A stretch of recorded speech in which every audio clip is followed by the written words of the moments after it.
Hi there, welcome to the Thursday episode of Stand Up. I got a big first-time guest joining me today. It's Dr. Zeke Emanuel, who has written a new book, Eat Your Ice Cream, 6 Simple Rules for a Long and Healthy Life.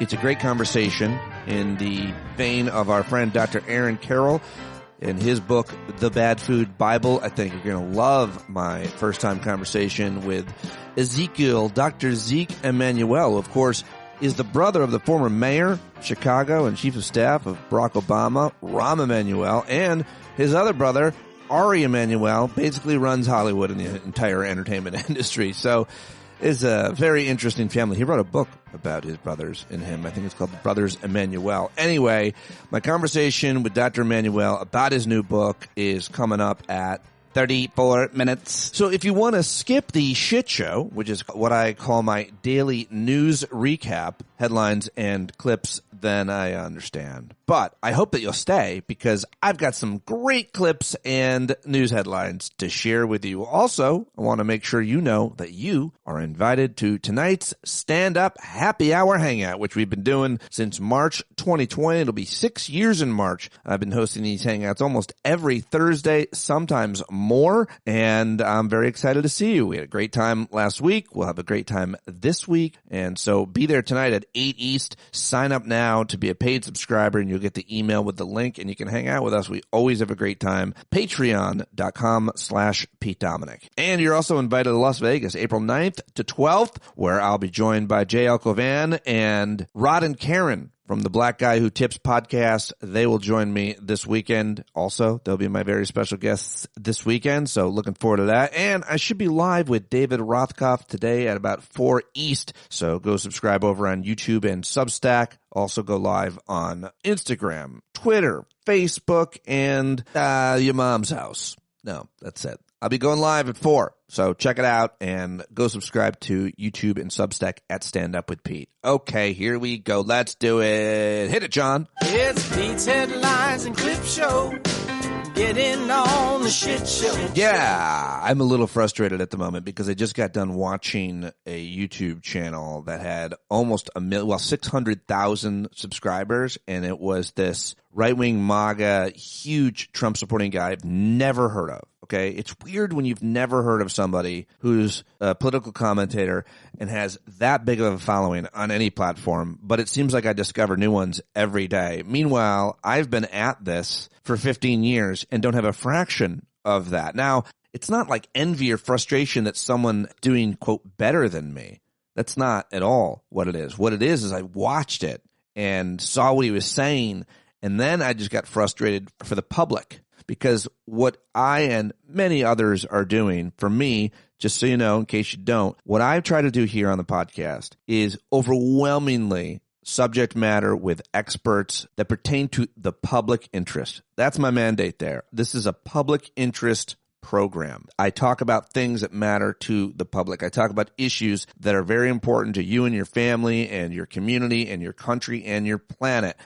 That's what I do here. I consider this to be in the public interest category. I don't do a lot of fluff. I don't do sports and music and art as much. Not that those things aren't all important. They are, but you get it, right? So I go over and I see this channel. The guy's got 700,000 almost subscribers, and he is spinning a plot that the shooter on the campus at Providence and Rhode Island at Brown University, all right, on Friday night that killed apparently 2 people. He just makes up a whole thing. And he says that the Providence police said that the people who were killed were targeted, and he says that the reason that one of the women were killed is that she was the head of the Young Republicans Club, and he says that this is a left-wing terrorist. Now, it may all prove to be right. It may, but I don't see any reporting, and he doesn't cite any reporting, and I couldn't find anything of the Providence police saying that she was targeted or that they were targeted. Everything I've read so far is that it was somewhat random, the classroom, as far as we know right now. But we don't know much because the people in charge are FBI's Kash Patel and Dom Bongino, who apparently is leaving. I don't know who's exactly in charge, but you may or may not have seen that video of a bunch of FBI agents 3 days after the shooting just like walking through the snow and kicking the snow looking for something. I'm sure that's what they do normally, but it did look pretty bad, like they had no idea what they were doing, or that that's the kind of thing they should have done already. I think the crime scene might have gotten littered somehow. All right. Well, I thought that was just more of an observation than a headline. Let's get to the main stories, the main headlines that I've got for you, which include that the United States government under our president, MAGA Teresa, is going to crack down, of course, on immigrants. His administration is also planning to ramp up its efforts to strip more foreign-born Americans of their citizenship. So if you got your citizenship and you did it the right way, right, now they're going to strip them of their citizenship. I wonder which kind of people they'll target. Will they be British people?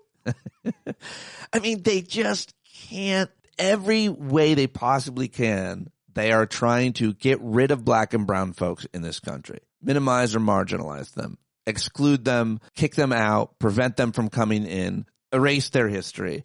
It's crazy. It's crazy. New York Times obtained new internal guidance to describe these plans to denaturalize citizens. The guidance demands that the agency identify 100 to 200 denaturalization cases per month that could be referred to the Justice Department. If the cases are successful, it would represent a significant escalation. Since 2017, just over 100 total denaturalization cases have been filed. 100 total since 2017. Under federal law, the 26 million or so naturalized Americans can only be denaturalized if they committed fraud while applying for citizenship, or a few other narrow circumstances. Denaturalization cases must go through a challenging federal court process, but activists are warning that such paperwork could sweep up people who make honest mistakes on their citizenship paperwork. You think they'll find honest mistakes and then prosecute them? That's exactly what they've been doing over in the housing, U.S. Federal Housing Department, the Bill Pulte, that guy, director of Federal Housing Finance Agency, trying to find errors in the applications for mortgages of Trump's, quote, enemies. So that's a pretty upsetting story, the denaturalization story, and good on the New York Times for getting that internal guidance that described the plans to blow the whistle on them so that we all know and can start ringing the bells, which is exactly what I'm doing right now. If you don't hear them, they're ringing. I hear them. All right. Well, last night, Hungry Hypocrite addressed the nation, and it was one of the worst piece of shit speeches he's giving. Ron Filipkowski said it was his Pettysburg address. J.L. Covan writes, "This is the dumbest and most pathetic speech of Donald Trump's political career, and that is quite the floor to break through. You really have to be painfully stupid and frighteningly bigoted to support this dude," J.L. Covan, last night. And the reactions kept coming in along those lines. It really was bad, and he was yelling, and he seemed like he was on some kind of an upper. People were saying he was on Adderall. And he did not mention anything about war with Venezuela, which Tucker Carlson said before the speech he heard that's exactly what it was going to be about. It wasn't. He was just touting his, quote, accomplishments and taking a shit and embarrassing all of us because he's alive and there and somehow got elected twice. By the way, J.L. Covan is doing a fundraiser tonight for like 4 hours online live, trying to raise $15,000. So if you can head over there and send him $5 or $10 tonight to help him meet that goal, it would be a huge blockbuster story for him if he raised that kind of money, and it'll help him out. JL4NJ.com, or just go to any of his social media to find out more about that tonight. All right, back to the headlines. An appeals court has allowed National Guard troops to remain in Washington, D.C. as sitting ducks, standing there doing nothing for now. Thought that was important. Also, as I mentioned, Dan Bongino, the number 2 official at the FBI, said he's going to step down to return to his conspiracy-laden podcast, ending his brief but tumultuous stint at the FBI doing terrible things. So I think that's, I don't know how I feel about that. He's going to have more credibility now as he goes back on his podcast and lies about all kinds of nonsense with millions of people listening to him. So tell your friends about old Pete Dominic here at Stand Up, who's trying to practice and play by the rules as much as possible and has been fighting conspiracy theorists for my whole career now in radio and podcasting and media. Well, Venezuela's Navy is now escorting their ships after the U.S. threatened a blockade. So the saber rattling continues, and we've got this whole blockade now, but Venezuela's Navy has been escorting their ships carrying petroleum products from port last night, shortly after Dictator Tot said the U.S. would blockade sanctioned oil tankers that do business with the country. The Venezuelan government said to have ordered the escort in response to useless S. Grant's orders on a blockade and his threats. The move escalates the risk of military confrontation with the U.S. However, the ships did not appear on current list of U.S. sanctioned ships, so it's unclear whether they would be subject to the Ayatollah's blockade. All right, lots of crazy nonsense yesterday in Washington, Capitol Hill. Congress, first of all, the Senate gave final approval to a $900 billion defense policy bill, which provides a pay raise for troops. By the way, last night, Count Flatula said he was going to give $1,776 to active duty military before Christmas. 1776. It's so gross and stupid and hokey, and I'm sure anybody appreciates that, but it's just, what can you say? You know, anyway, they gave final approval to the $900 billion defense policy bill, but they didn't obviously extend the subsidies for Obamacare. Military gets all the money. Healthcare gets shortchanged. As I've always said, if you're more worried about a terrorist attack than a heart attack, you've been duped. We should resource our taxpayer money to healthcare, not war fighting. In fact, 4 House Republicans who are politically vulnerable, including my Congressman Mike Lawler, Mike Liler, as we call him here, MAGA Mike, as we call him here, rebelled against their party's leadership yesterday, teamed up with Democrats to force a vote on a 3-year extension of the Affordable Care Act subsidies that are set to lapse at the end of the year. But the vote's not going to come now till January, after the subsidies have expired and premiums for healthcare have spiked. The bill would obviously face long odds in the Senate, but Republicans, they're blocked a similar extension last week. But still, they didn't take the vote. They didn't let Democrats even vote on it. And yesterday, Mike Johnson decided he was going to recess Congress for the rest of the year for Christmas break. Friday, more Epstein files are set to come out, and they're not even going to be there tomorrow. So it's a whole major shit show in Washington. There were also a whole bunch of hearing committees yesterday, including Brendan Carr of the FCC. I'll bring you a couple clips. He got grilled by Democrats, and including for a moment by Ted Cruz, the chairman of the Oversight Committee, where he was testifying along with other FCC board members. All right, let's come back to New York State, where my governor, Kathy Hochul, announced yesterday that she would sign a bill that would allow terminally ill New Yorkers to end their lives. The law will apply to adults who have incurable, irreversible illnesses and who have been given 6 months or less to live, and each patient will need to sign off of 3 physicians. 12 states now, including Washington, D.C., several European countries have passed similar laws over the objections of religious leaders and some disability rights advocates. And Kathy Hochul, my governor, who's Catholic, cited her faith and the death of her mother from ALS as reasons that she made this decision. So I thought it was pretty interesting and a major development. I think it's progress. I support it. So do all the bioethics people. If I knew about this, I would have asked Zeke Emanuel, who's a bioethics person. But so I don't know what you think about that, but I'm very supportive of the idea.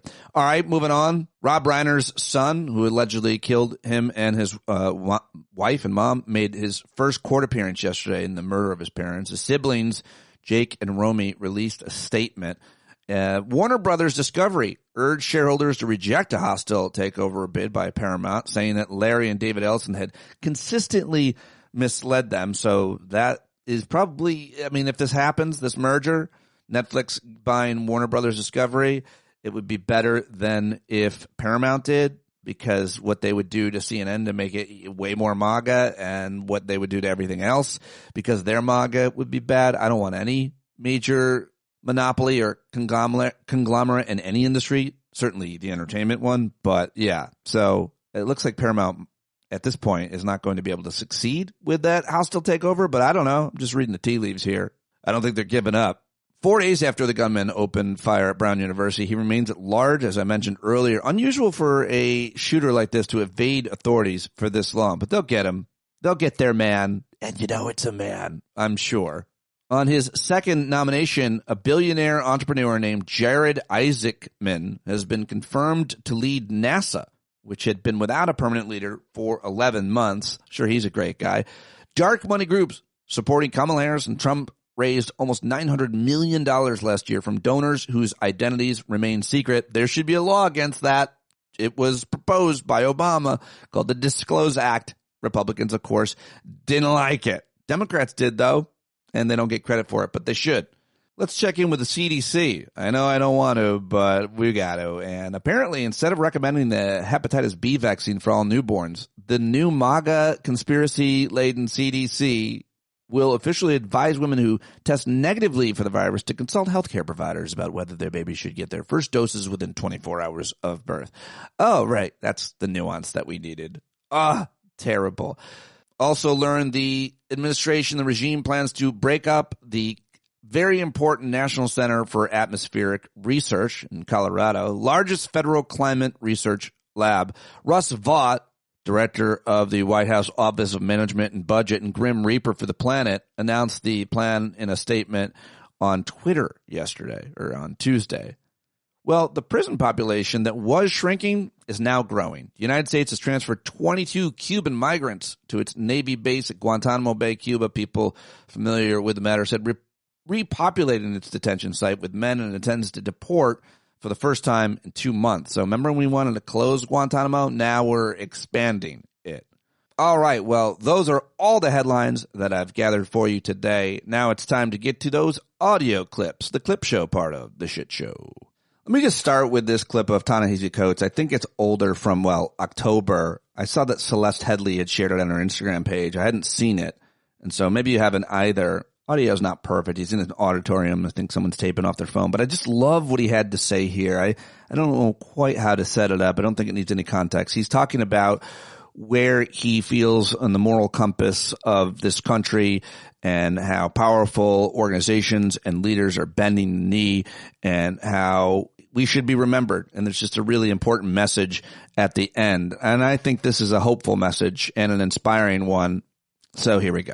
But if that's your position, I can respect it. I think you're wrong, but you think the Senate is the greatest deliberative body, in the world. That's what you think. Okay. You think it's the greatest democracy in the world. Okay. I don't think that. You think, our institutions of journalism are so sacred and so important. Fine. You think all genius flows out of the Ivy Leagues. I don't think that, but you think that. But these people won't even defend the institutions that they say are so great. Yeah.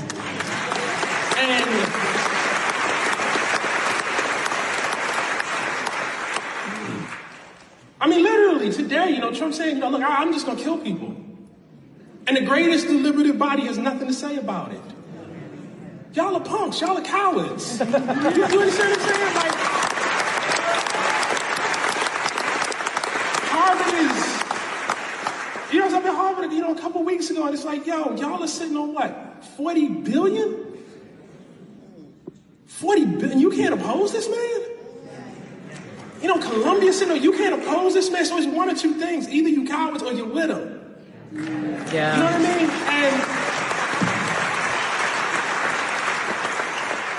And if you're with him, you never believed in the thing you were talking about to begin with. ABC News, CBS, all of these people just rolling over. And I tell you, the beautiful thing about this is someday we will come out of this into something else. I don't know what that other thing is going to be, but someday it always happens. We'll come out of this. Let me tell you something. If none of us are here to see it, tell your children who the cowards were. Yes, to all that. Tell your children who the cowards are, and more importantly, don't be one of them. I would love to adapt and adopt that message each and every day. We should tell ourselves that as we get up in the morning and get ready for the fight to make things just a little bit better for others and maybe even ourselves. All right. Okay. What am I talking about? Here we go. Oh, I thought this is an interesting clip to provide context. This is Congressman James McGovern listing yesterday on the House floor how many times Trump and Republicans have promised you some new health care, better health care, something to replace Obamacare with, and have not delivered. What a list. But the truth is they've always said they have a plan, but they've never had a plan. Let me just go through a list of things here. In February of 2016, then presidential candidate Donald Trump said, we're going to replace Obamacare with something so much better. Nothing followed. On February 27th of 2017, the president said, we have a really terrific, I believe, health care plan coming out. Never did. May 10th, 2018, Donald Trump said, but wait till you see the plans that we have coming out literally over the next 4 weeks. We have a great health care plan coming out. Nothing happened. At a press gaggle near Air Force One in May of 2019, he said, we're coming up with a great health care plan. We're going to have a fantastic health care plan that's coming out in the next 4 weeks. Nothing ever materialized. June 16th, 2019, the president said, we're going to produce a phenomenal health care plan, and we already have the concept of a plan, and it will be so much better health care. Yeah, well, we'll be announcing it in about 2 months, maybe less. Nothing happened. Fox News interview, the president said, we're signing in a health care plan within 2 weeks, a full and complete health care plan. Nothing happened. July 2020, the president said, well, we're going to be doing a health care plan. We're going to be doing a very inclusive health care plan. I'll be signing it sometime very soon. It might be Sunday, but very, very soon. Nothing happened. August 3rd, 2020, the president says we're going to be introducing a tremendous health care plan sometime hopefully prior to the end of the month. It's just about completed. Nothing. September 15th, 2020, the president says you're going to have a new health care. We have a whole bunch of alternatives to Obamacare that are 50% less expensive and are actually better. Nothing. It never happened. September 10th, 2024, ABC News presidential debate. He says, I have concepts of a plan. You'll be hearing about it in the not too distant future. Nothing happened. December 8th, 2024, he said, we have concepts of a plan that will be much better. You'll see it very soon. Produced nothing.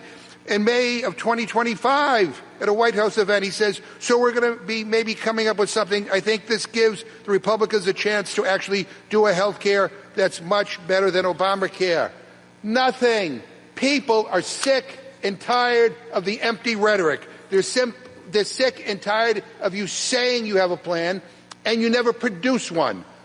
All you want to do is undermine health care for hardworking average Americans. Yeah, James McGovern, Congressman, love you, man. What a list, huh? Now let's head over to Jessica Tarlov, who said this yesterday on Fox News, informing the Fox News viewer about the economy, how things are going. But people are sick of waiting in terms of the jobs since Liberation Day, which is when most people look at as when things kind of start taking a turn for the worse. We've only added 17,000 jobs on a monthly basis. There are over 700,000 Americans who are unemployed today versus this time last year. That's a huge number. Unemployment for young Americans is over 10%. If you took out healthcare sector hiring, would be negative completely. Well, that's good. I'm glad she's there on Fox News saying those things. Now I've got a clip of Senator Richard Blumenthal of Connecticut pressing 3 of Trump's judicial nominees with some simple questions about the 2020 election. You got to listen to him dodge and evade. Demand Justice, which is NoCronyJudges.com, is an interesting website for an organization called Demand Justice. They say this is part of a larger pattern, which is Trump's judicial nominees refuse to tell the truth about who won the 2020 election, even when asked directly. They say this isn't normal. Trump's nominees are disqualifying themselves by refusing to acknowledge basic facts about 2020 election, January 6th, NoCronyJudges.com. Anyway, here is that clip from yesterday. You won't believe it. Was the United States Capitol attacked on January 6th, 2021? And again, Senator, as a sitting judge under Rule 2 of the Missouri Rules of Judicial Ethics, I believe that there are cases pending in front of courts. And so due to pending or impending litigation, I cannot comment on anything of political controversy. I'm not asking you about a specific individual. Was the Capitol attacked? And again, I do believe that there are cases currently in front of courts. And so as a sitting judge under Rule 2, I cannot answer. Mr. Lee? Same answer, and I would add that as an employee of the Department of Justice, I would refer to the Department of Justice's positions and briefs. Mr. Olson? Senator, the January 6 events are a matter of public controversy and debate on how to characterize those, and I think to wade into that robust public... Tell me what your characterization is of those events. Well, individuals entered the Capitol, and some of them were charged, and there were cases that arose as a result of those events. So you agree that the Capitol was attacked? Well, Senator, the qualitative characterization, I think, of what happened and how it's been referred to by various individuals is debated, and I think to weigh in on that would be improper. Well, I am incredulous. I am totally disbelieving that nominees for the federal district court will not answer purely factual questions just because you are in fear of what? If you are so much in fear of answering these questions, how will you have the courage to be a fair and impartial judge who follows the law without fear or favor? Thank you, Mr. Chairman. All right. I thought that was a pretty important clip to share to illustrate these judges and what they're unable to do. Crazy. All right. Congressman Jasmine Crockett yesterday laying out the administration, the regime's constant efforts to be white supremacists. Blaming migrants and deporting migrants. President Trump has made it clear that he only opposes lawful immigration when non-white people immigrate to the United States. His immigration agenda isn't about public safety or economic stability or jobs. It's about racism. It was racist during his first administration. It's racist now. And like his first administration, he's hired a bunch of racists to carry it out. In fact, I'm going to pause here really quickly. I know we're talking about TPS, but I don't know if anyone else has mentioned the fact that ICE agents were literally dragging a pregnant woman just this week in a viral video. So don't tell me that this isn't about cruelty, because it is. Moving on. The president is now on record admitting to calling majority black and brown nations, quote, shithole countries. He consistently refers to black and brown people as, quote, low IQ, stupid, or nasty. His agenda is about one thing: giving racial preference to specific people seeking to immigrate to America, which is illegal and unconstitutional. But nevertheless, they are going to keep trying to get y'all to believe that immigrants are the cause of all your problems. But here's the truth. Immigrants are not responsible for a billionaire CEO refusing to increase your wage. The corporation you work for isn't replacing your job with artificial intelligence because of Haitian refugees. Your landlord isn't increasing your rent because someone who's fleeing gang violence in Central America moved into your community. A Palestinian kid who was afforded a scholarship to study at an American university isn't responsible for your child's tuition increasing. Latino farm workers aren't responsible for prices of your groceries increasing. Let's be clear. Blaming migrants and deporting migrants and ending TPS won't improve the lives of most Americans. As you can see, we're in the middle of the largest, most inhumane deportation program in American history. And guess what? Housing is still unaffordable. Healthcare is still too expensive. Groceries are still too expensive. Wages aren't keeping up with inflation. Jobs are still being outsourced. So maybe it's not the immigrants. Maybe it's the failed Republican policies.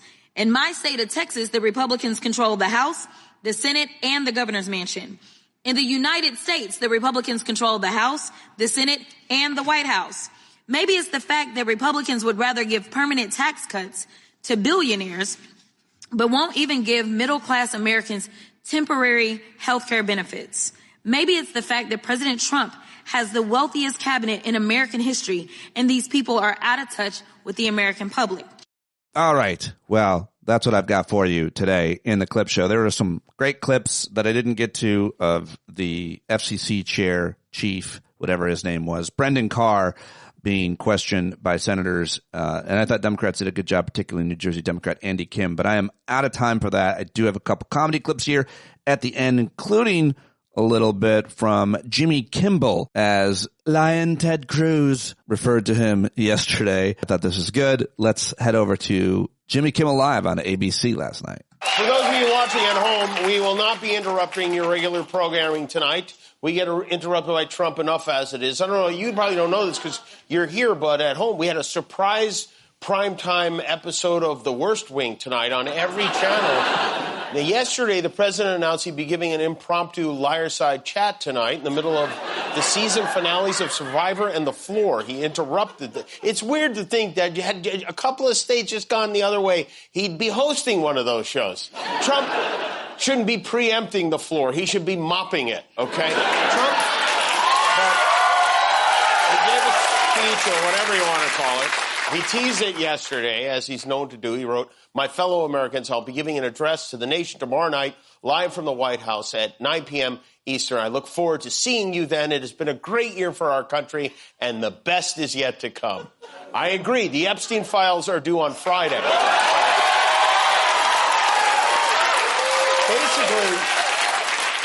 Basically, this speech tonight was taking the stand in his own defense. It was opening statements. It really is amazing that this fool is president. Former special counsel Jack Smith, you remember that name, the scary guy we all thought was going to bring him down?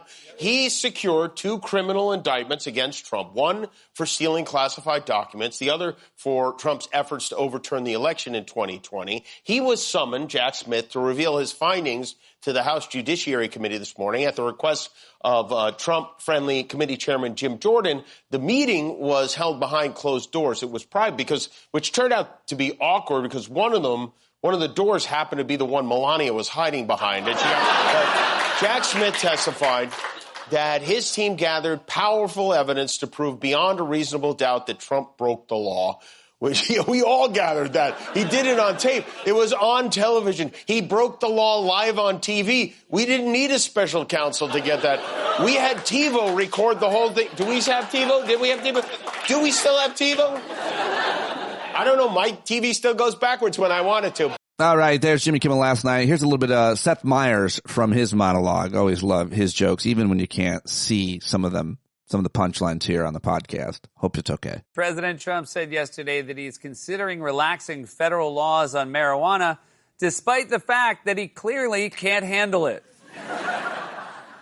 President Trump is also reportedly considering demolishing 4 federal buildings unless someone can explain to him why we even need the House of Representatives. President Trump posted a headline last week from the Washington Examiner calling him the, quote, most important president in maybe 100 years. Okay, but important doesn't mean good. Like, for example, it's important to get that weird mole checked out. President Trump posted a photo on Truth Social on Sunday promoting his gold card immigration program with the caption, "Get your Trump card today." Where? At a Spencer's Gifts? That doesn't look like a visa. It looks like how you'd buy drinks at a MAGA-themed bar mitzvah. President Trump reposted an image on Truth Social yesterday showing a dumpster fire labeled 2020. Apparently, his cognitive test didn't include the question, who was president in 2020? And finally, a 69-year-old grandmother was arrested recently in the Bahamas after she allegedly tried to reboard a Royal Caribbean cruise ship with a firearm, which is still not the worst review the improv troupe ever got. All right, there you go. Seth Meyers, funny as always. And I always like to end the clip show with some laughs. So that's it. That's the end of the shit show. All right, now it's time to get to my guest. Very special guest joining me today. He's a MD, he's a PhD, he's a world leader in health policy. He's a bioethicist, a professor, University of Pennsylvania, an oncologist, so a cancer expert, and an author and a member of a pretty famous family. The Emanuels, of course, his brother Ari and Rahm Emanuel, you're probably familiar with. His new book is called Eat Your Ice Cream, 6 Simple Rules for a Long and Healthy Life. I've never met him, never been on the show, but I was real happy to connect with him yesterday and get him on because the big get, it's a really, most importantly, a very interesting book. I've read most of it and I like it a lot. I'm on a real journey myself in terms of diet and exercise and emotional wellness, as you may or may not know. I like to talk about it. It's very, very important and in our interest, the public interest, which is what Zeke Emanuel has been doing his whole life. And I really enjoyed this conversation. You can watch it on YouTube and Substack. And let's do it right now for the first time with the author of it. The brand new book out January 7th. Pre-order it now. Eat Your Ice Cream, 6 Simple Rules for a Long and Healthy Life. Zeke Emanuel. Let's do it. Oh my gosh. Very excited. Very excited. What a big deal to have Dr. Ezekiel Emanuel joining me to talk about your new book. Thank you so much for being here. I can't believe we've never talked before, but I've been a long-time admirer of your expertise and of your work. So very happy to have you. It's great to be here. Thank you for having me on. Yes, for sure. You've got this new book out, and you've written several others. I just got to ask you two questions before we get to the book about kind of some of your other work. Obviously, you've written books about healthcare systems around the world. And I just have to ask you to help us understand where we're at right now. I covered the healthcare fights of 2010, which you were instrumental in helping crafting Obamacare and getting it across the line, which was a major, major achievement. But we're back to talking about healthcare, which is good. However, I feel like we're kind of at a stalemate. We're only talking about subsidies for Obamacare, and it seems like nothing else. What do you think is the most urgent thing to explain to the public right now about where we're at with health insurance and health policy in America? Honestly, I think that the system is broken. Their experience of it being unaffordable, even people who have insurance worried that they can't afford care, means that the system's really broken. We have to get control of healthcare costs. That is the key to making healthcare accessible to everyone. I like to say that there are 5 major goals: universal coverage at reasonable costs with consistent high quality, diminishing disparities between urban, rural, men, women, races, and then satisfaction for everyone, patients, healthcare providers, and the public. And what's terrible about the United States situation is we don't realize any one of the 5. Right. Or importantly, we don't have a path to realizing any one of the 5. So we need to change our system so we can get a path. That change is going to be pretty radical. And I think that's something the public has to be ready for. People who get their insurance through employers, that's about 150, 160 million Americans, they should continue that way.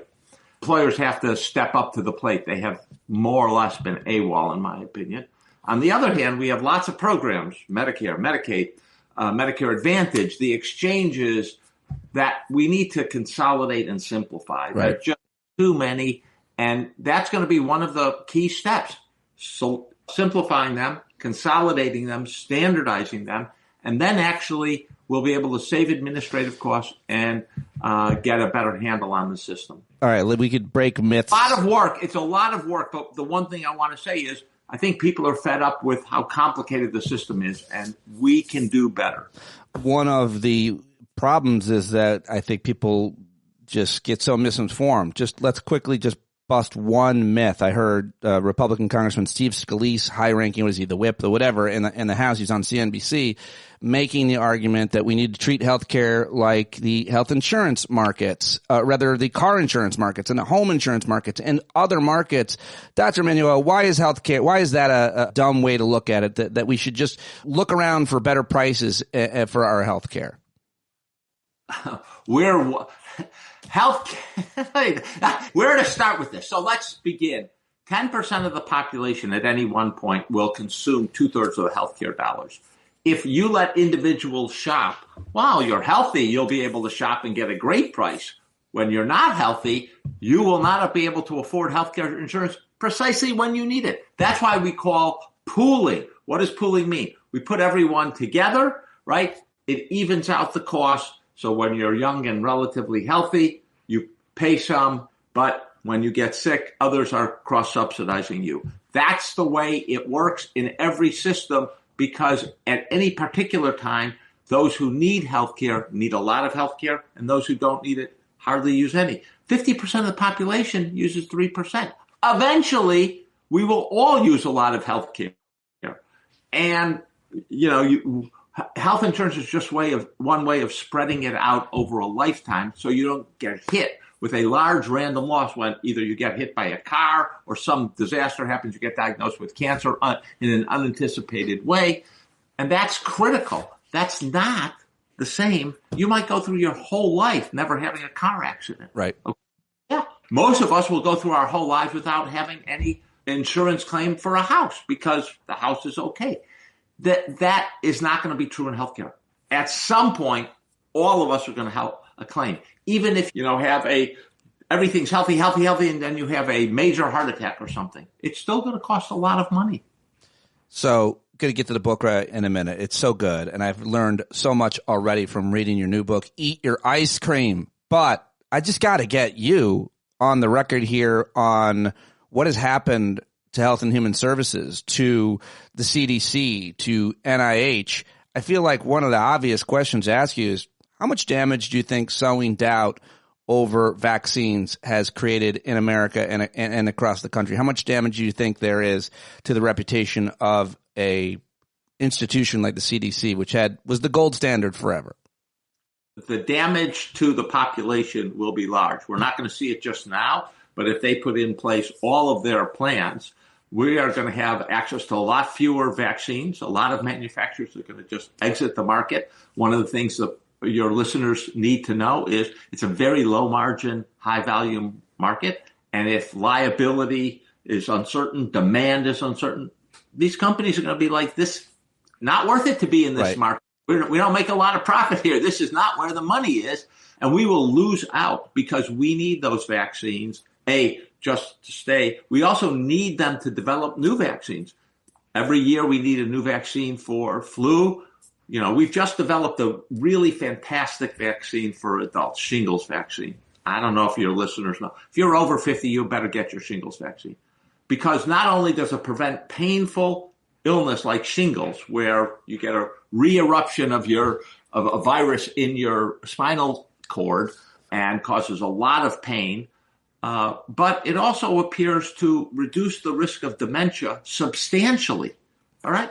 Here's a vaccine that will keep you mentally sharp for longer. All right? Brand new vaccine. We prevent people, companies say, it's not worth developing a vaccine because, they're screwing around with the regulations. They're screwing around with the approval. They're screwing around with the liability. Just not worth it. That is a very bad place for us to be. What do you think? You must know Robert F. Kennedy. You're a big muckety-muck. No, never met the man. Really? What are your opinion on his leadership?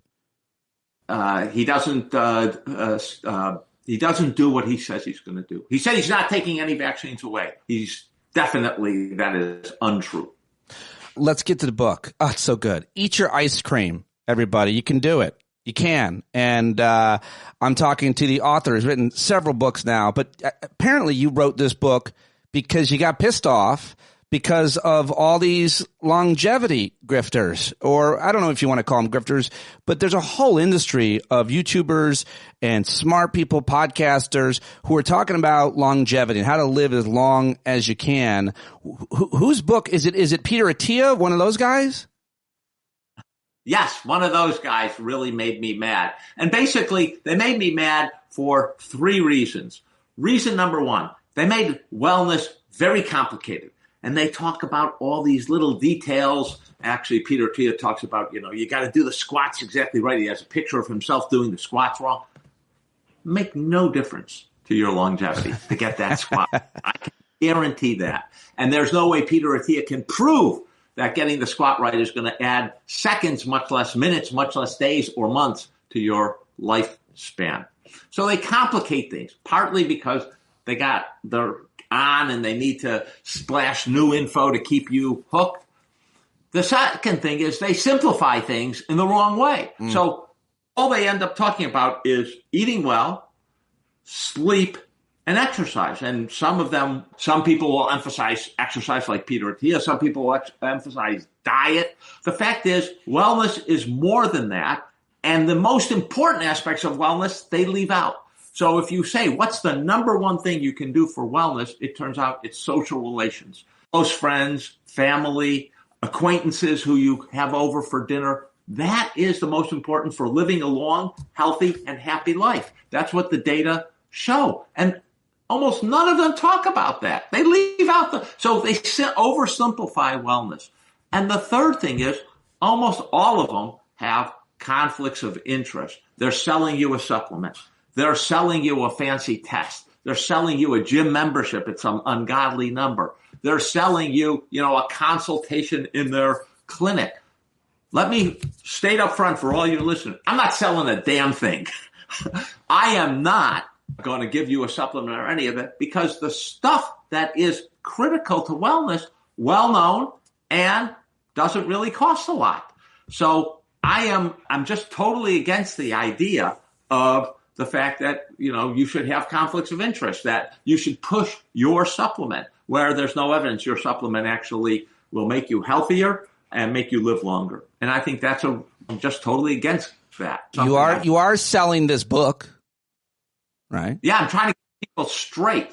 And how much more simple you've simplified it. I'm gonna try to tongue in cheek, try to piss off an Emanuel. You've simplified it here. Listen to the 6 steps, the chapters of your book. By the way, I just love this. Chapter 1, don't be a schmuck. 2, don't be a misanthrope, a dimwit, a glutton, a couch potato, a sheep counter, and the afterword is be a mensch. And I love the afterword. I've been called a mensch many times. Very flattering thing to be said. But you're not supposed to tell people. That's like saying, I'm really funny, Zeke. The point is, this book is 6 steps, and each one of those things you're saying not to be is a chapter. And we got to go through it. But you just touched on don't be a misanthrope. That does seem to be the most important, I think, contribution, at least in your book. The one that, we didn't have at least a little bit of common sense about, the way we do diet, exercise, and sleep. Say more about why that's important. I mean, I'm a big guy on research and scientific consensus. What does it say about my friendships? Well, if you look, a meta-analysis was done of about 148 studies with over 3 million people, and it showed that social isolation actually increased your risk of premature death by 29%. And one way to make the whole idea concrete is that if you actually look at the data, social isolation is as bad as smoking 15 cigarettes a day. Okay? It's pretty bad, and it's not just that it's all in your head and it's psychological. It's actually quite physical. And we know that social isolation actually leads to immune changes, leads to inflammation in your system and other physiological mechanisms that raise your risk of heart disease and stroke, and real life bodily effects by not having enough friends and not having social interactions. I like to say, think about evolution. Man is not the strongest animal in the world. Man is not the fastest animal in the world. Why do we dominate the earth? We dominate because we can come together. We communicate. We can do things collectively. And collectively, we can do almost anything. We can send a man to the moon. That's how strong we are and how powerful we are when we work together. And our brains have been created to do that. That's why we have the prefrontal cortex, the neocortex, the newest part of the brain. Thick allows us to navigate social engagements, and that has a direct link with the whole rest of the body. It has a link with, the so-called love hormone, oxytocin. It has a link with cortisol and down-regulating cortisol. It has a link with other positive neurotransmitters like dopamine and serotonin. And friendships, family relations, these aren't just it's in your head. You feel good, but it has no physiological effect. It has deep physiological effect, both the effect on brain and neurotransmitters and the effect on the rest of the body. Number one thing positively you can do is friends. And it's not just deep, intimate social relationships. It's also casual relationships. Again, talking to your barista when you get the coffee in the morning, or your Uber driver that picks you up, or just someone. I relate in the book. As I was writing the book, it was a very cold day, and I rolled my bicycle into the elevator to go up to my office, and a woman got on the elevator and said, "Wow, really cold day to ride." And I said, "Yeah, and I'm pretty stupid. I forgot my gloves and my hands are freezing." And she sort of casually said, "Well, that's the last time you'll do that." And that just made my day. It was like just a nice interaction. I have a whole joke in my old stand-up act about how I can't stand small talk, and the place it always happens on the elevator, and it's always about the weather, and I just end it. It's so cold out. Yeah, I know, because I'm a mammal. Like you. I hope no old people die. Wow, that is rude. That is very rude. And that is the end of that conversation. But the point you're making is a really important point about social interaction. I got to ask you, though, I've been told I have a very thick prefrontal cortex. I don't know if it's true or not. But I got to tell you, how do you feel about the apps? Because we can criticize and shit on all the social media as we should and can. But I have one app that I use. I'll plug it. It's called Marco Polo. Every day I talk to my best friend in Australia. I have another app called Zoom. Every week I meet with 50 or 60 people who listen to this show. We've been doing it since lockdown. I feel like those two apps create a kind of social interaction that creates friendships and cohesion. I feel like they're healthy. Sometimes you can't get together. You don't go to a church. You don't go to an actual place. How do you feel about this kind of new age technology being a vehicle to create friendships, relationships, and that kind of social interaction that you're saying is so important? I will say I'm not 100% against them. I'm skeptical. So you say that you talk to your best friend. You didn't establish your relationship with your best friend over Marco Polo. You establish your relationship, and then you can continue it. Sure. You say sure casually. Again, we're people. In person, making in-person connections, right, is very important. And then once you have that relationship, you can then extend it via apps when you're not present. Look, I just got off last night. I had 40-minute conversation with one of my best friends who happens to live in LA. We were in college together, and we've been friends now for, I don't want to reveal that it's 50 years. And the thing is, that's because we have a lot to draw on. It's like my brothers. My brother calls me, says, whatever he said today, he says, I'm not doing that show with all of us together. I'm just not doing it. I don't see why I should do it. About 90 seconds is our conversation. We have them 5 days a week, 6 days a week. And yes, you can over various apps, but it's very hard to start a deep conversation and only have it over apps. And one of the things we learned about deep relationships, after about 40, 50 hours, you can have a good acquaintance. But to get to a deep relationship, you need about 200 hours of spending time, and you need to reveal something deep about yourself, your aspirations, your, love interests, whatever it is. And that's hard to happen to begin and continue on the phone. So I think the phone turns out to be a vehicle to maintain relationships, not such a great vehicle to start deep relationships. Great points. Very nuanced. I appreciate it. I wouldn't disagree with any of that. How would I even have the gall to? You're Dr. Zeke Emanuel. You're a bioethicist. You're an oncologist. I'd be afraid to argue with you just because of your family. What would happen? Although we'd probably just yell around you. I love I haven't read it, but I was reading about the book that you wrote about your family growing up. Your dad was a legendary guy, and it just. And I've heard some conversations in preparation. Really, really fascinating. Maybe for another time we can get into it. But family obviously is a huge and important thing. But a lot of people don't have a lot of family. So getting out and meeting people is intimidating for a lot of folks. But there's a lot of ways to do it. You write about it in that chapter. Anything else you want to say about how to find those relationships?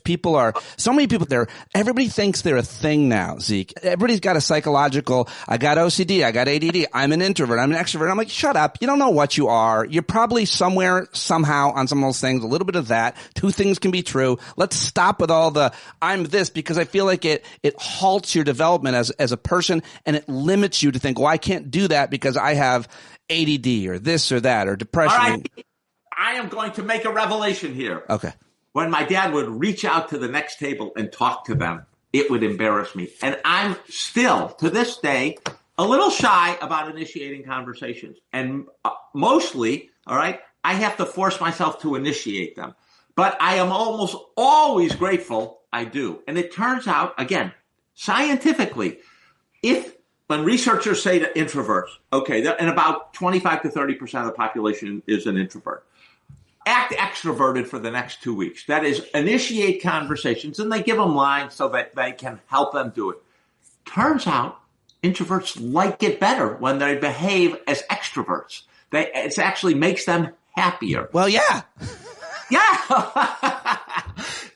So one of the lessons of thinking about social relationships is that actually very rewarding. And one of the things I like to say, so here's my final thing is, and this is not the doctor speaking or the researcher speaking, but the ethicist speaking in me, which is, it turns out you're a virtuous person if you start a conversation. Not only do you get benefit, the other person gets benefit. And I'll tell you, it happens to me all the time. I get into the Uber, and in Washington, D.C., where I live most of the time, almost all the drivers turn out to be Ethiopian. Huge number of Ethiopians in Washington.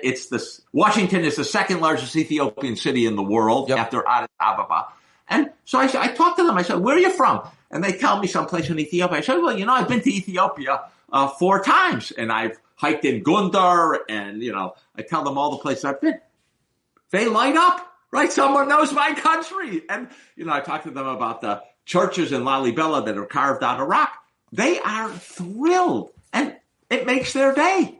So it's like you can be virtuous by initiating a conversation and recognizing someone. And the other thing my dad taught me is, listen, what happens if the conversation goes south and they don't want to talk to you or something, or they're just curt, they have monosyllabic responses?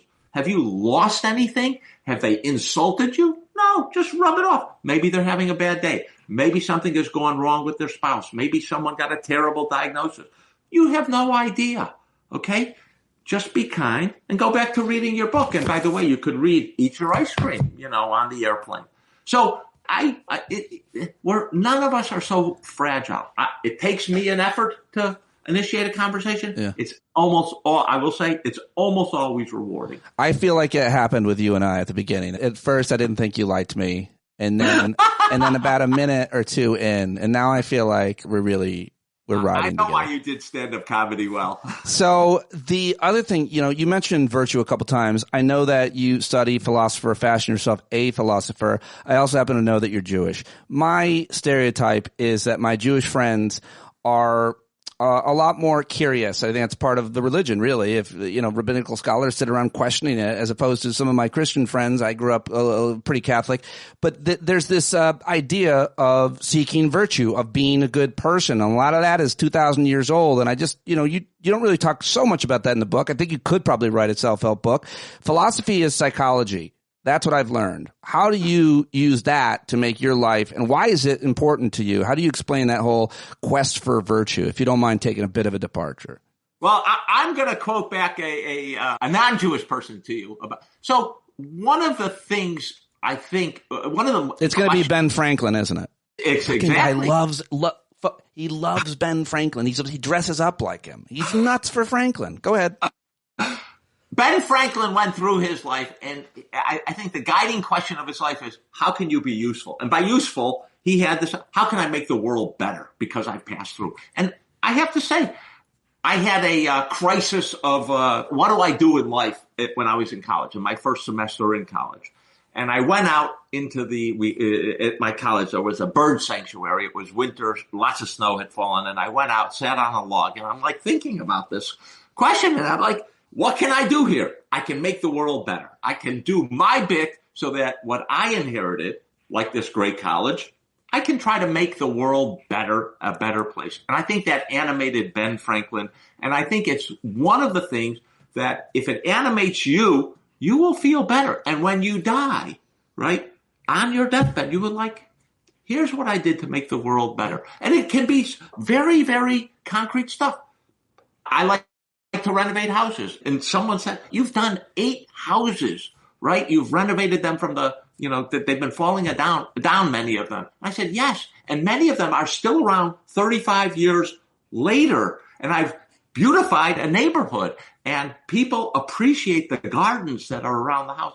Right? I've made the world a little bit better just by that. You could have said things like that we can do that I think making the world better is a very, very important guiding North Star. I love that you had that epiphany that day on campus, and I also love that you picked renovating houses, because when you say that, you sound like an elitist, and you could have said, I like working with bees. The man is a beekeeper. He makes his own chocolate, and he cited renovating houses.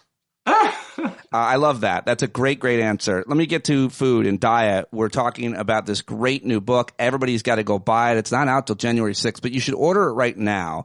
I highly recommend this. It's one of these game-changing books. I'm reminded of my friend Dr. Aaron Carroll's The Bad Food Bible, because all of these a lot of the scientists and writers and sometimes grifters, they're telling you how to change your life in ways you're never going to do it. It's impossible, and you'll be miserable. And as you write, you might live an hour or a minute longer or something like that. But your advice, you'll live years longer, and you can still enjoy your life, I think. And I think that's important. When it comes to diet, I just learned recently, I'm embarrassed to say, as I'm reading your book and hearing about your life and your passion for there needing to be a home ec being taught in schools, I did not learn to cook until I got separated about 2 years ago. And I'm living on my own. And it's because I don't like cooking. I don't like eating, and I certainly don't like cleaning up after myself. So a friend of mine who reminds me of you, he's a Yale doctor, he says, you got to put food at the center of your life. I go, what the fuck does that mean? You got to plan for it. You got to enjoy it. You don't complain about it. He just explained it to me in a way that really resonated.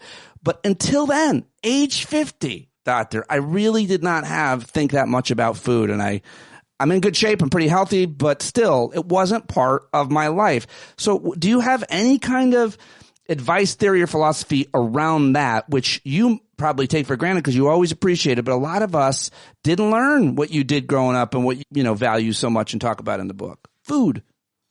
Let me say a few things. First of all, I think it's important to stop doing a lot of food stuff that is not good for you. And I think we don't think enough in our world, and I think this is a very deep human psychological element, actually probably written in our genes. We don't think of subtracting when we try to solve a problem. We don't think of taking away.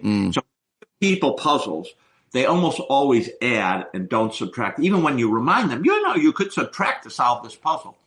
But there are two subtractions people need to do when it comes to nutrition.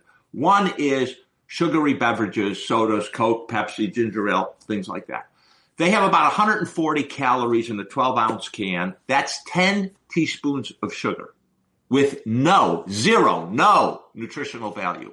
Okay? I grew up drinking Cokes. All right? Let me lay it on the line. I like the taste still. I really like the taste of ginger beers that burn your throat, but they're not nutritious.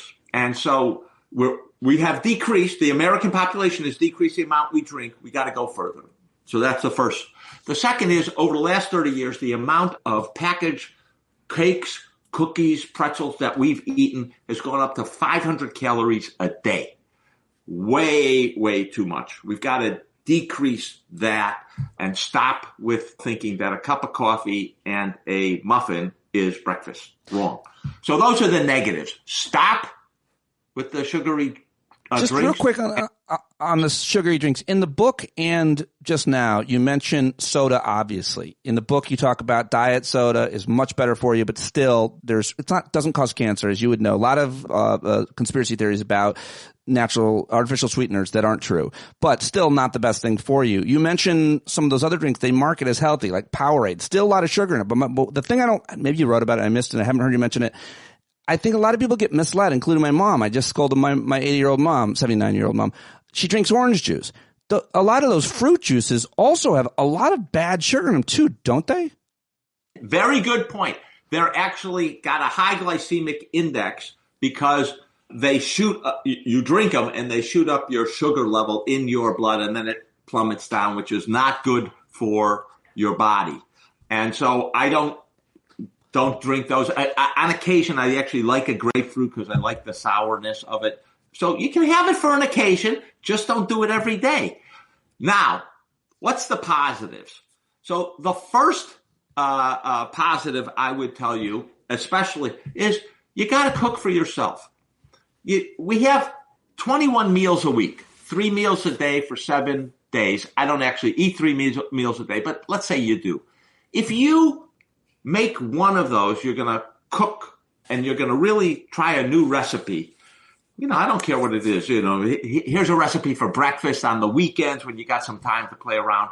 Make shashuka. It's fabulous. It tastes great. It's got a nice spice to it. It's good because it's got some eggs, tomatoes, vegetable stuff. Every week you make one new thing. You learn one new recipe. By the end of the year, you got 52, right? You can have a dinner party and you can talk to people about all the reasons you learned how to cook, and you make things that you like. And it doesn't take much to do one recipe once a week. So I think there are tricks we can do, and I happen to be a guy who learned to love it. I love baking. I'm a real, that I think is my best talent, but I like to make lasagna. I can tell you, home lasagna is better than anything you can buy that's packaged. And it's more nutritious for you, and you can add in your mushrooms, your spinach, whatever you want. So that's what I would say, and doesn't take that long. Soup, you can make a good soup in 20 minutes. People are so misinformed on nutrition. You were part of rewriting the nutrition pyramid, I think, during the Obama administration, right? I mean, we were grown up. We grew up to believe this and that about eggs and salt, and a lot of things are different. Sugar wasn't as bad. I remember reading what's his name, Taub's book about sugar is poison. That was a game changer for me. I think. Me too. Yeah, and obviously Michael Pollan's work and is a lot of what you're saying about moderation and everything. Let me just, though, ask you about some of the little secrets that we're hearing, the shortcuts. You write about, what are they called? The injections, the fat loss injections. And I also got, what are they called? Ozempic and Wegovy, GLP-1s? GLP-1s, that's what the term I was looking for, because I'm not a brand loyalist, sir. And then the other thing that I'm about to get on, I'm going to take the one selfish point here, is a statin. I've never had any medications. I've never had any health issues. My, number, LDL, AP little, whatever, is way too high. And now everybody's on the statin. So what about those we're talking about nutrition and eating, and you're talking about taking things away. I don't like any of these supplements, really. I've never taken any of them. I don't buy them. I think you should just get it from food is what my understanding is. But what about these kind of magic bullets? Yeah. First of all, let me say they're magic bullets. They are, right? I've written a lot about GLP-1. So I have a high cholesterol. Partially I have a high cholesterol because I have a high good cholesterol. Mine hangs out between 90 and 100. But I was on a statin to bring down my LDL, and then I had a very bad reaction to it. I had what's called rhabdomyolysis, a breakdown of your muscles, and it really, for some of the days, it left me bedbound for 3 days. So he took me off that. My cholesterol is fine because of the high cholesterol. But for some people, I think absolutely statins, especially if you don't have any of the side effects, myriad good things good effects. So I'm pro statins. GLP-1s, for people who are obese, over 30, I am pro GLP-1s. We have a whole ecosystem that's trying to make people fat because companies make a lot of money over selling people stuff that makes them fat. We need to change that ecosystem. And individuals who cannot lose weight, I have a very dear friend. I suggested he goes on GLP-1. Literally, the next morning after he took his first injection, he called me and says, food just looks different to me now. I have a different relationship to it because the GLP-1s not only affect your stomach and your absorption, they affect your brain. And they affect, we know now, the reward system. So it's not just lowering your obesity level, controlling your diabetes, and therefore affecting your heart disease, your kidney disease, your joints. It also affects your brain and the reward system. So you don't crave alcohol, you don't crave drugs, you don't do smoking as much. They are magical drugs. Are they the solution to obesity in America? Absolutely not. We have to change our food ecosystem. But are they very important therapeutic instruments for people who are obese and are having associated health problems? Absolutely. Both can be true at the same time. So I'm a big believer we need to change our food system. I'm also a big believer that GLP-1s have a role in the world. I don't see your full body, but it's hard to believe you're a GLP-1 candidate. No. Listen, I'm a statin candidate. I was about to talk about my body, which is my temple, and it's a lot of people are saying that it's perfect. At 50. It probably is. It's a perfect body. The symmetry in my face alone, I think you could see that. So genetically, I'm superior, of course. I'm super lucky.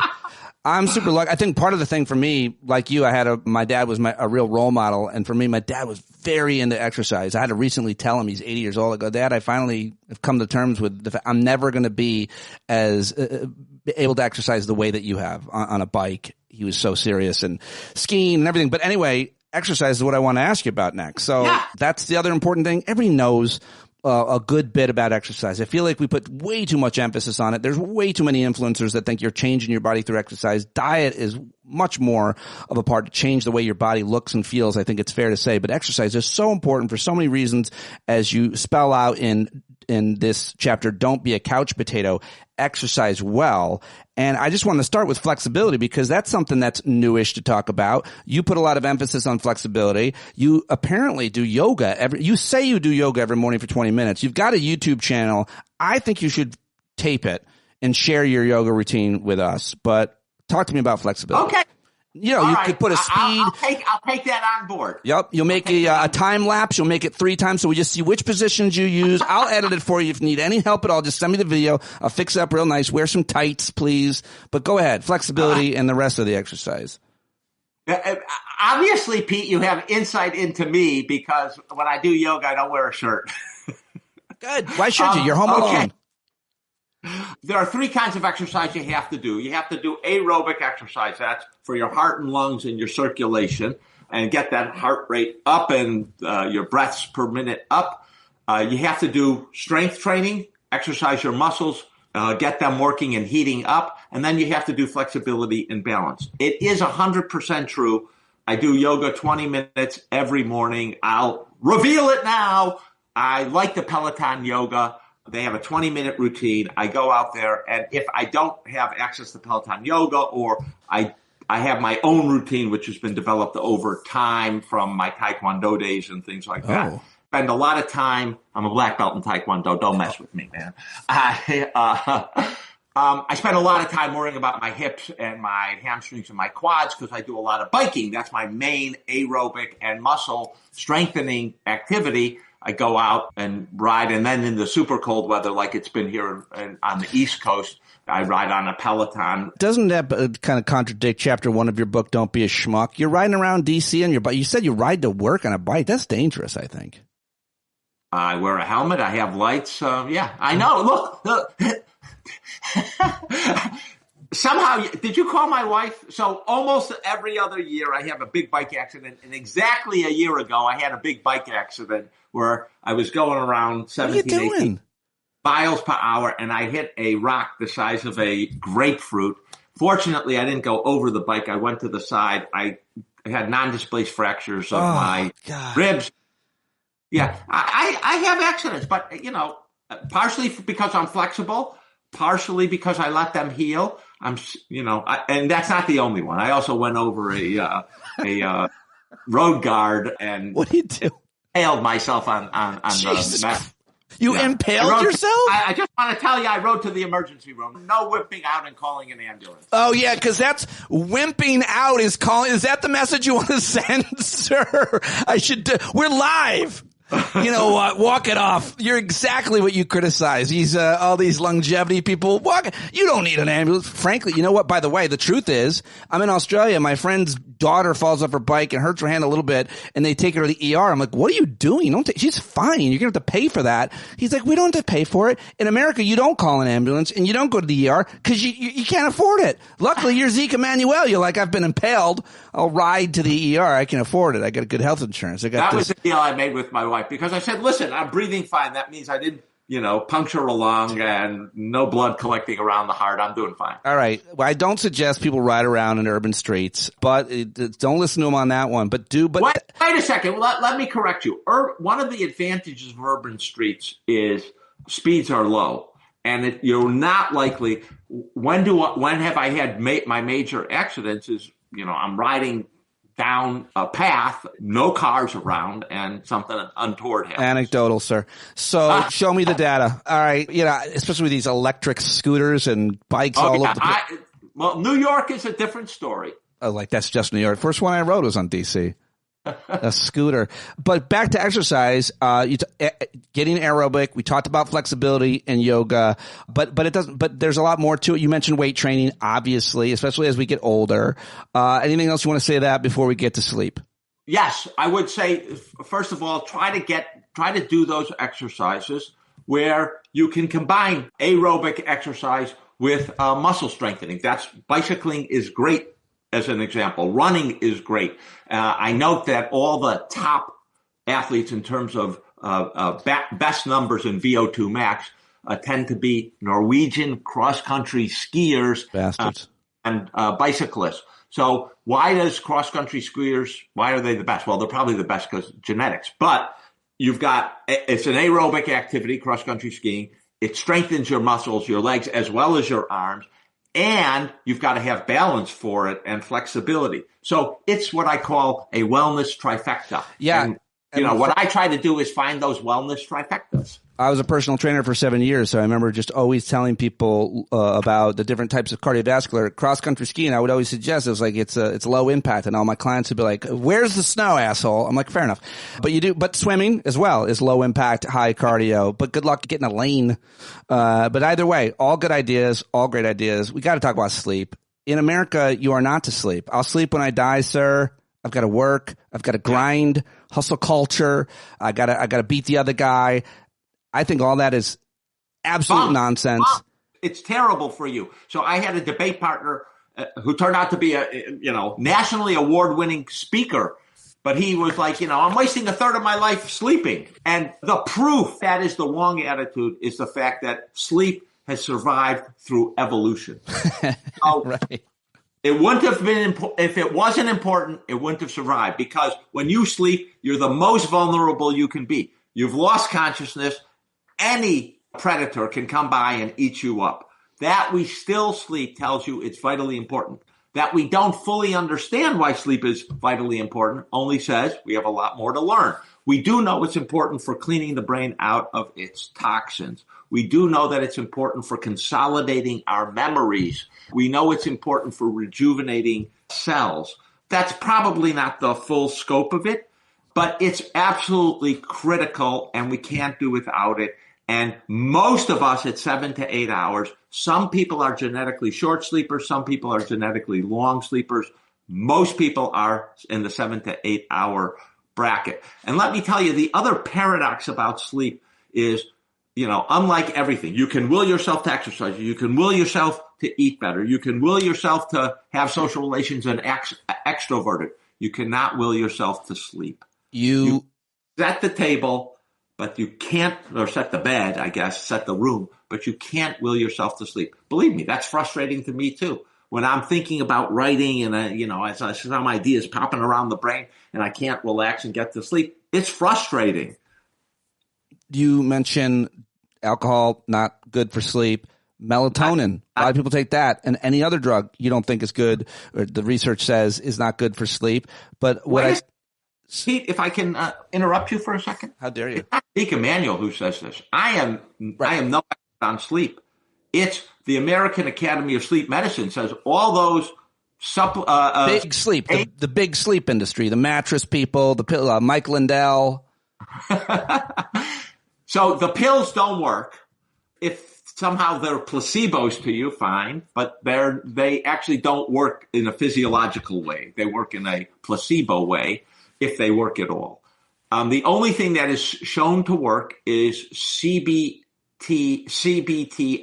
which is cognitive behavioral therapy for insomnia.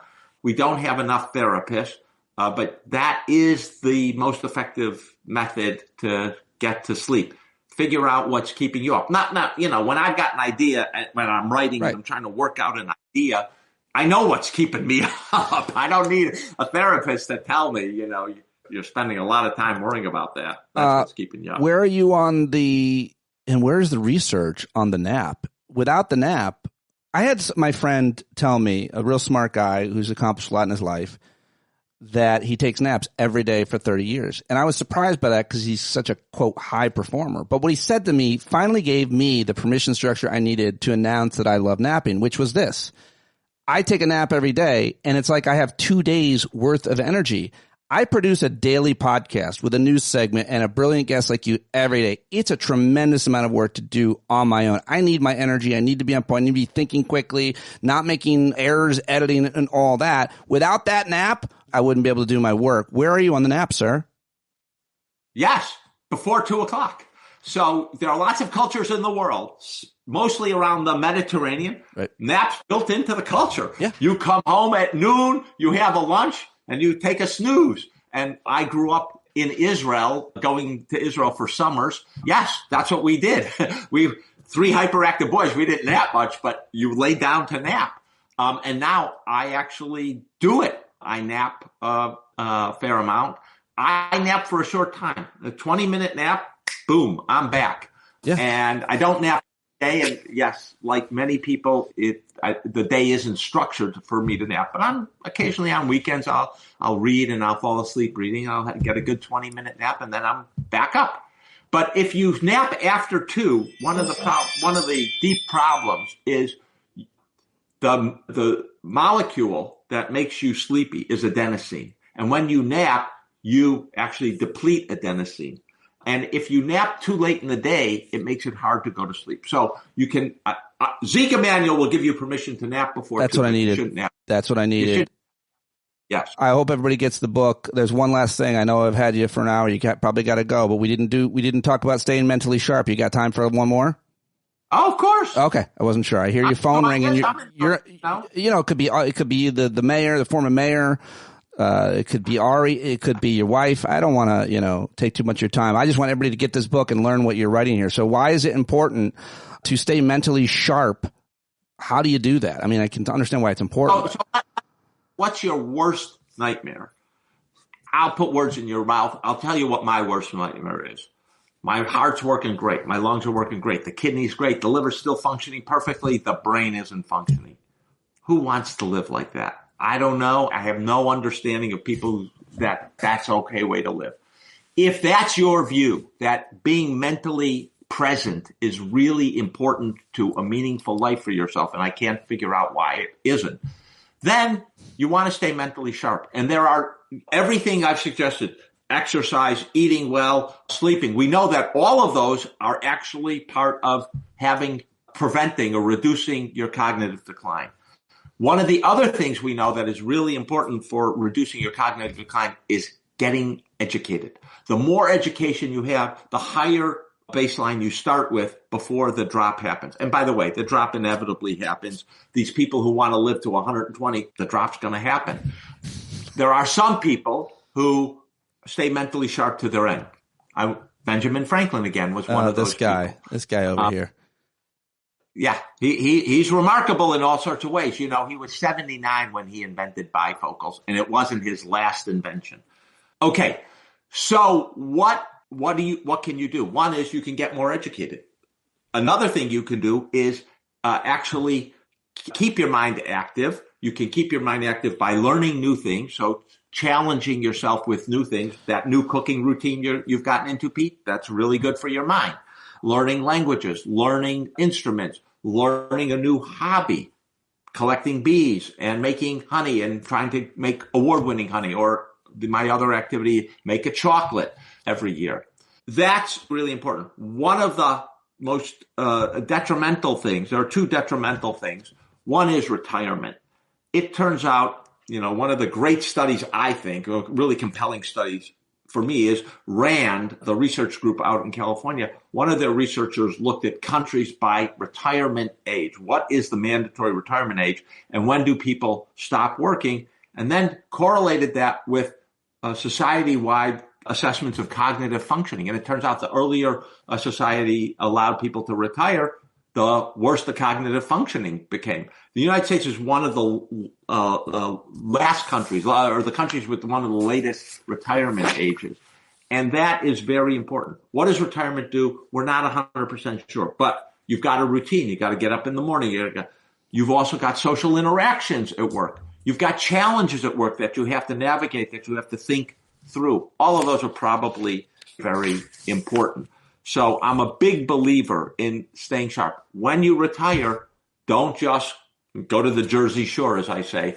Structure, plan out how you're going to stay sharp. Volunteer at the library, volunteer at a school, volunteer at a pet shelter, volunteer at a food bank, whatever it is. Take up a new activity. All of those things are really important. I think that's it's an important point, but probably the least important point, because my generation of Americans will not be retired. I know what you're going to say. Last question, though. Where are you on the wearables? For sleep, for exercise? Do you wear any kind of a wearable? I have a Garmin watch, and I use it for one and only one thing, which is recording my bicycle rides, looking at the distance I've gone and the speed I've gone, but I don't do much else. I don't count steps with it. I don't count all the other stuff, certainly not the sleep and all of that. People say, wear the Oura rings for sleep. I said, you wake up in the morning, you feel, did you have a good night's sleep or not? Well, the Oura ring, you feel all refreshed in the morning, raring to go, and the Oura ring says you didn't sleep well. What are you going to believe, the Oura ring or your body? I hear you, but that's one thing.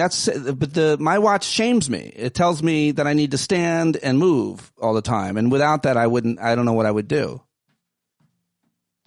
Well, if you need that, fine. But and look, I say in the book, my wife and I have a disagreement here. She went to MIT, got a PhD from MIT. They're all about the numbers. Yeah, the numbers don't motivate me. So now, riding that bike to work, let me say, this is a wearable going to kill you? It might make you more anxious, and that's a problem. If you're like, well, I'm not. On the other hand, some people are motivated by it. If you're not motivated by it, don't let anyone shame you into spending a fortune on a fancy-dancy watch or an Oura ring or whatever other contraption you have on your body. I don't think they're necessary. You can be totally healthy, live a very long, healthy, happy life without another wearable. Eat your ice cream. It's so good. 6 simple rules for a long and healthy life. I bet it makes for a great gift, Zeke.